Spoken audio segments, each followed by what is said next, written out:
आत्मा ने, कबीर भगवान ने, जो हम सब के पिता हैं, हम सब के जनक हैं, उन्होंने आकर के हमें यहाँ ज्ञान कराया है कि तुम यहाँ के वासी नहीं हो। जिस स्थान पर आप रह रहे हो ये आपका स्थायी स्थान नहीं है। आप प्रतिदिन देख भी रहे हो, सैकड़ों की संख्या में व्यक्ति आपके ही नोटिस में, नॉलेज में, समाचार पत्रों के माध्यम से या किसी और रिश्तेदारी में प्रतिदिन इस सारे साजबाज को छोड़कर अचानक मृत्यु को प्राप्त हो जाते हैं। ये लोक रहने का है। परमात्मा कहते हैं साथी हमारे चले गए। अपने ऊपर ही सारा उदाहरण परमात्मा कबीर जी, क्योंकि सारा उदाहरण अपने ऊपर ही अप्लीकेबल किया करते थे। दूसरे ने कहे तो नाराज हो जा। हमको ये मालूम है किसी ने रहना नहीं, सब ने मरना। और किसी ने न्यू कह दे मृत्यु हो जाएगी जब क्या करेगा, तो जिस ज्ञान से पहले न्यू क्या करते, क्यों मृत्यु तेरी हो जा हमारी क्यों है। इसे पक्के हुए बैठे थे कि न्यू किसा कह दिया मृत्यु हो जा, इस बात का दुख मान जाते थे। तो इतनी बुद्धि है हमारी, हम सत्य को स्वीकार करने के आदि नहीं रहे। सामने देखकर भी हम कबूतर की तरह आंखें बंद कर लेते हैं। तो ये आंखें बंद करें काम नहीं चल रहा है, अब ये खोलनी पड़ेंगी। जैसे पवित्र वेदों में प्रमाण दिया कि वो परमात्मा सतलोक में रहता है, तो उसके तीसरे भाग में 3 पोर्शन है सतलोक के। सबसे ऊपर वाले स्थान पर परमात्मा कबीर जी का अपना निज स्थान, बहुत बड़ा एक मंदिर नुमा गुंबद है, उसके बीच में परमात्मा विराजमान है। तो यानी बहुत बड़े सिंहासन पे, सिर पर मुकुट है जैसे राजा लोग पहनते हैं। राजा तो असली में वही है, बाकी तो कृत्रिम राजा है। 10 दिन के चौधरी फिर मृत्यु को प्राप्त करके गधे बने पावे, क्या के राजा ही है। अगर राजा है तो वो एक ही है, बाकी तो नकल कर रहे हैं उसकी। सिर पर मुकुट है, ऊपर छत्र है और सुंदर शरीर है परमात्मा का, मनुष्य दृश्य है, उसका नाम कबीर है। तो वहां से 3 पोर्शन है, 3 स्थान अलग, उसमें 3 व्यवस्था है। परमात्मा के दूसरे नंबर पर फिर हंस रहते हैं, यानी केवल नर रूप में। उससे फिर 30 सेकंड लास्ट के अंदर बहुत बड़ा, चारों तरफ बड़े बड़े बाग बगीचे, सदाबहार वृक्ष है, पहाड़ हैं, झरने बहते हैं, सरोवर हैं, बड़े बड़े दरिया और दूध, दरियाएं बह रही हैं दूधों की, अमृत सरोवर है। और उसके साथ ही ऐसी ही सृष्टि है, नर और नारी करके ऐसी सृष्टि है। सबके परिवार हैं, बाल बच्चे हैं, बहुत सुंदर सुंदर मकान बने हुए हैं और बहुत बड़े बड़े पार्क हैं वहां पर प्रत्येक परिवार के।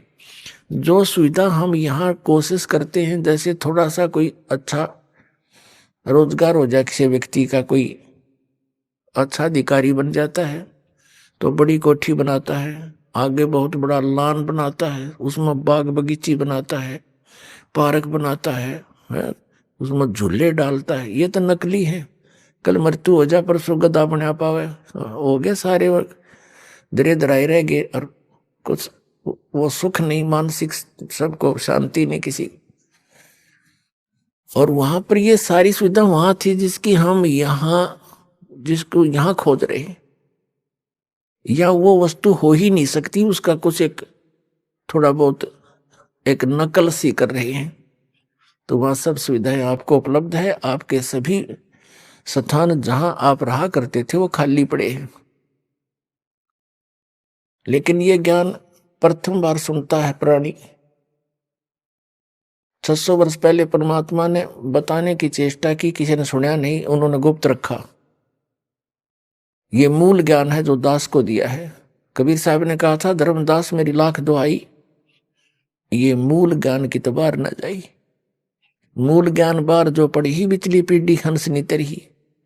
और मूल ज्ञान तब तक छुपाई जब तक द्वादश पंथ मिट जाए, जब तक वो 5500 कलयुग बीतेगा, 5500 वर्ष, तब तक छुपाना है। अगर ये ज्ञान पहले डिस्क्लोज कर दिया होता परमात्मा ने, तो ये नकली कबीरपंथी जो आज के ऊपर प्रकाश ही प्रकाश है, कुछ नहीं है, चेतन प्रकाश है, सारे राधा स्वामी वाले ने देख ले, चाहे किसी पंथ ने देख ले, भगवान को निराकार बताते हैं, यानी प्रकाश का पुंज बताते हैं, घुमा फिरा के वहीं आ रुकते हैं। तो इन क्या क्या समझा, इनको ज्ञान ही नहीं किसी को। और जिन महापुरुषों ने परमात्मा को देखा, वापस आके बताया, उन्होंने वही बताया जो दास आपको बता रहा है। तो तीसरा जो वहां पर ऐसे सब रह रहे हैं, तो वहां से परमात्मा चलकर आते हैं हमें बताने के लिए। तो ऋग्वेद मंडल नंबर 9 सूक्त नंबर 86 मंत्र 26-27 में, ऋग्वेद मंडल नंबर 9 सूक्त 82 मंत्र 1, 2, 3 में, ऋग्वेद मंडल नंबर 9 सूक्त 20 मंत्र 1 में, ऋग्वेद मंडल नंबर 9 सूक्त नंबर 95 के मंत्र 2 में, ऋग्वेद मंडल नंबर 9 सूक्त 94 के मंत्र 1 में, ऋग्वेद मंडल नंबर 9 सूक्त नंबर 96 के मंत्र नंबर 16 से लेकर 20 तक, और भी अनेक स्थानों पे यह स्पष्ट किया है कि परमात्मा परम अक्षर ब्रह्म पूर्ण परमात्मा, सत्य पुरुष, अमर पुरुष, अविनाशी परमात्मा मनुष्य दृश्य है, राजा के समान वहां ऊपर तीसरे पृष्ठ में बैठा है, वहां से चलकर गति करके आता है, अपनी प्यारी आत्माओं को, अच्छी आत्माओं को मिलता है, और उन जो दृढ़ भक्त होते हैं उनको अपने विषय में यथार्थ ज्ञान सुनाता है, उपदेश देता है भक्ति का, और वो कवियों की तरह आचरण करता है। जैसे कवि कहीं जाकर के लोकोक्तियों के माध्यम से अमृतवाणी बोलना शुरू कर देते थे, दोहे बोलने शुरू कर देते थे, शब्द बोलने शुरू कर देते थे, और वो परमात्मा कबीर है। जैसे मनुष्य वस्त्र धारण करके आता है, सुंदर शरीर, ऐसे हल्के तेज पुंज का अपना शरीर बनाकर यहाँ आता है। ऊपर सतलोक में जहां परमात्मा रहते हैं, वहां उनके एक रोमकूप में करोड़ सूर्य मिला दे, करोड़ चंद्रमा, इतनी रोशनी, वो भी फीकी पड़े, इतनी रोशनी है परमात्मा की बॉडी की। परमात्मा का शरीर हमारे जैसा स्नायु का नहीं है। यजुर्वेद अध्याय नंबर 40 के मंत्र नंबर 8 में कहा है, सप्री आगात, वो सबसे पहला आगात माने शरीर है, शरीरी है। और शुक्रम अकायम ऐसनाविरम, शुक्रम अकायम अबिंदम ऐसनाविरम कबीर मनीषी स्वयंभू परिभू व्यवधाता समाभय। तो भावार्थ ये बनता है कि वो परमात्मा कबीर जो यहाँ एक तत्वदर्शी संत की, विद्वान की भूमिका करने आता है, वो उसका शरीर शुक्रम अकायम, माता पिता से बने हुए शरीर का नहीं है, वो मटेरियल नहीं है। उसका शरीर ऐसनाविरम, बिना नाड़ी तंत्र का है। तो यहाँ इन वेद को ना समझकर अच्छी तरह इन अज्ञानियों ने, अकायम शब्द है इसके अंदर, यजुर्वेद अध्याय नंबर 40 के मंत्र 8 में, इस अकायम से ये फाइनल कर लिया कि भगवान बिना काया का है। तो उसमें ये लिखा है शुक्रम अकायम, शुक्र माने माता पिता की संयोग से ना बनकर वो शरीर है उनका। ऐसनाविरम, ऐसनाविर लिखने की क्या जरूरत थी कि उसके शरीर तो है, लेकिन आप जैसा नहीं है, बिंद से बना हुआ नहीं है। और शुक्रम अकायम ऐसनाविरम,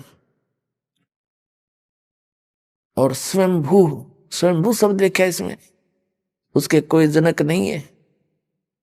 परिभू सबसे पहला परमात्मा है वो, और व्यवधाता भिन्न भिन्न प्रकार के सभी ब्रह्मांडों का विधाता, रचनहार, वो कबीर मनीषी। तो वहां से परमात्मा बहुत तेजों में शरीर है, जब नीचे आते हैं तो अपने शरीर का ये तेज बहुत सामान्य बना लेते हैं।